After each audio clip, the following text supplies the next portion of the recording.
தற்போது முக்கிய சாட்சி சக்தீஸ்வரனிடம் மீண்டும் விசாரணை குறித்தான அண்மை தரவுகளை பார்த்து வருகிறோம்.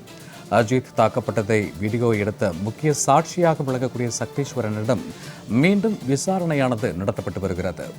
மடப்புரம் கோவில் உதவி ஆணையரின் ஓட்டுநர் கார்த்திக் என்பவரிடமும் நீதிபதி திரு ஜான் சுந்தர் அவர்கள் விசாரித்து வரக்கூடிய காட்சிகளை தற்போது நாம் பார்த்து வருகிறோம். தொடர்ந்து திருப்புவனம் ஏடிஎஸ்பி சுகுமாரன் மற்றும் திருப்புவனம் ஆய்வாளர் ரமேஷ்குமாரிடம் நீதிபதி நடத்திய விசாரணை நிறைவு பெற்றதை தொடர்ந்து தற்போது சக்தீஸ்வரன் மற்றும் ஓட்டுநர் இருவரிடமும் இந்த விசாரணையானது தற்போது துவங்கியிருக்கிறது. இது குறித்த கூடுதல் விவரங்களோடு இணைகிறார் எமது செய்தியாளர் சல்மான். வணக்கம் சல்மான். தற்போது அஜித் இந்த லாக்அப் மரண வழக்கு தொடர்பாக யாரிடமெல்லாம் விசாரணை முடிந்திருக்கிறது, தற்போது யாரிடம் விசாரணை நடைபெற்று வருகிறது, இது குறித்தான தரவுகள் சல்மான்.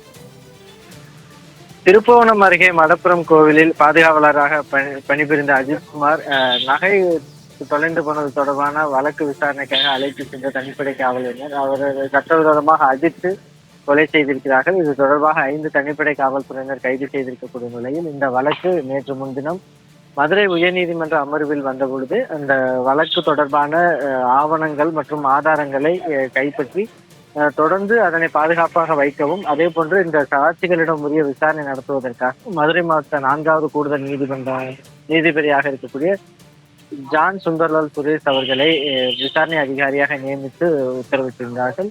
இந்த நிலையில்தான் நேற்று சரியாக காலை 10:45 மணி முதலாகவே இரவு 11:30 மணி வரைக்குமாக 11 மணி நேரத்தை கடந்தும் தொடர்ந்து நீதிபதி அவர்கள் விசாரணை நடத்தினார்கள். அப்பொழுது ஏற்கனவே அந்த அஜித்குமார் கொலை வழக்கிலுடன் முக்கிய சாட்சியாக இருக்கக்கூடிய அஜித்குமாரோடு விசாரணைக்காக அழைத்து செல்லப்பட்டிருந்த கோவிலுடைய காவலர்களாக பணிபுரியக்கூடிய பிரவீன்குமார், அதே போன்று வினோத்குமார், அதே போன்று அஜித்குமார் இடமிருந்து சாவியை பெற்று அந்த காரை எடுத்து வந்ததாக கூறக்கூடிய ஆட்டோ ஓட்டுநர் அருண்குமார் மற்றும் அந்த கோவிலுடைய பாதுகாப்பு தலைமை அலுவலரும், அதே போன்று அந்த சிசிடிவிகளை கண்காணிக்கக்கூடிய அலுவலகமாக இருக்கக்கூடிய சீனிவாசன் ஆகிய 4 பேரிடமும் தான் நேற்று காலை முதலாக இரவு 11:30 மணி வரைக்குமாக தொடர்ந்து விசாரணையானது நடத்தப்பட்டது.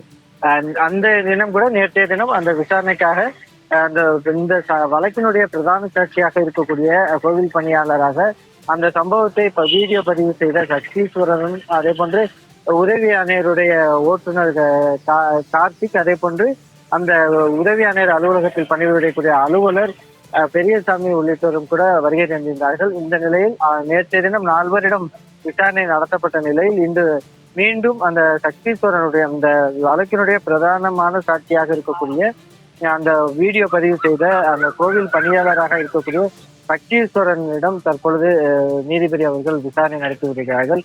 அதே போன்று காலையிலே ஏற்கனவே கோவில் சிசிடி கண்காணிப்பாளர் சீனிவாசன் மீண்டும் அழைத்து அவரிடமும் விசாரணை நடத்தினார்கள். அதே போன்று உதவி ஆணையருடைய ஓட்டுநர் கார்த்திக் என்பவரும் அவரிடமும் விசாரணையானது நடத்தப்பட்டு வருகிறது.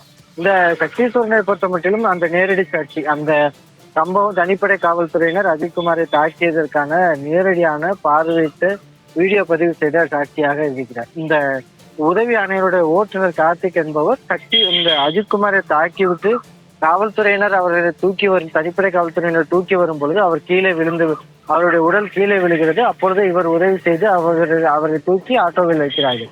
அந்த ஒரு சாட்சியாக தான் கார்த்திக் கொண்டு வரப்படுகிறார். அதே போன்று பெரியசாமி அலுவலர் பெரியசாமி என்பவர் முழுவதுமாக அந்த தாக்குதல் நடத்தப்பட்ட சம்பவத்தை பார்த்திருப்பதாகவும் கூறப்படுகிறது. அதே போன்று சிசிடிவியுடைய கண்காணிப்பாளராக இருக்கக்கூடிய சீனிவாசன் என்பவர் அந்த சிசிடிவிக்களை முழுமையாக பார்த்திருந்தார். அந்த சிசிடிவி கேமராக்கள் மற்றும் டிவிஆர்களை சம்பந்தமே இல்லாமல் திடீரென வந்த காவல் சார்பு ஆய்வாளராக இருக்கக்கூடிய ராமச்சந்திரன் என்பவர் எந்தவித ஆவணங்களையும் வழங்காமல் எடுத்து சென்றிருக்கிறார். அந்த ஏற்கனவே எடுத்து சென்றது தொடர்பான உயர்நீதிமன்றமும் பல்வேறு கேள்விகளை எழுப்பி அவரையும் விசாரணை வலயத்திற்குள் கொண்டு வர வேண்டும் எனவும் கூட நீதிபதி அவர்கள் குறிப்பிட்டிருக்கிறார்கள். இந்த நிலையில 2வது நாளாக உயர்நீதிமன்றத்தால் நியமிக்கப்பட்ட விசாரணை அதிகாரியாக இருக்கக்கூடிய மாவட்ட நீதிபதியாக இருக்கக்கூடிய ஜான் சுந்தர்லால் சுரேஷ் அவர்கள் தொடர்ந்து 3 மணி நேரத்திற்கு மேலாக விசாரணை நடத்தி வருகிறார்கள். அந்த விசாரணையில் பிரதானமாக இந்த முக்கிய சாட்சியாக இருக்கக்கூடிய சக்தீஸ்வரனிடமும் தொடர்ந்து விசாரணை நடத்தப்பட்டு வருகிறது. சூர்யா, அஜித்குமார் லாக்அப் மரண வழக்கு தொடர்பாக முக்கிய சாட்சி சக்தீஸ்வரன் உட்பட பலரிடம் நீதிபதி மேற்கொண்டு வரக்கூடிய விசாரணை குறித்த கூடுதல் விவரங்களுக்கு நன்றி சல்மான்.